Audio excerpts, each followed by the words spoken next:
รู้ไหมครับว่าตอนนี้ที่อำเภอวังชิ้นเขากำลังปลุกปั้นพื้นที่ริมน้ำให้กลายเป็นแลนด์มาร์คใหม่ที่เต็มไปด้วยพลังสร้างสรรค์ครับเมื่อวันที่ 26 มีนาคมที่ผ่านมา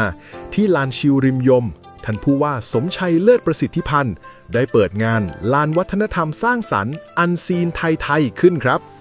งานนี้ไม่ใช่แค่การจัดนิทรรศการทั่วไปนะครับแต่มันคือการเปลี่ยนพื้นที่ว่างให้กลายเป็นพื้นที่วัฒนธรรมมีชีวิตหรือ living cultural space ลองนึกภาพตามนะครับเราจะได้เห็นทั้งงานศิลปะวิถีชีวิตดั้งเดิมและภูมิปัญญาของชาวบ้านที่ถูกนำมาเล่าใหม่ให้ดูร่วมสมัยขึ้นเป็นพื้นที่ที่น้องๆเยาวชนและศิลปินท้องถิ่นได้ออกมาปล่อยของกันอย่างเต็มที่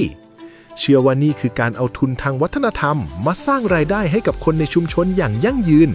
ใครไปที่วังชิ้นอย่าลืมมาสัมผัสเสน่ห์แบบอันซีนนี้ด้วยกันนะครับเพราะที่นี่มีมากกว่าแค่ความสวยงามโดยเปิดโอกาสให้เยาวชนและคนในชุมชนได้มีส่วนร่วมแสดงศักยภาพและต่อยอดทุนทางวัฒนธรรมไปสู่เศรษฐกิจสร้างสรรค์สร้างรายได้และสร้างความภาคภูมิใจให้กับท้องถิ่นอย่างยั่งยืนครับ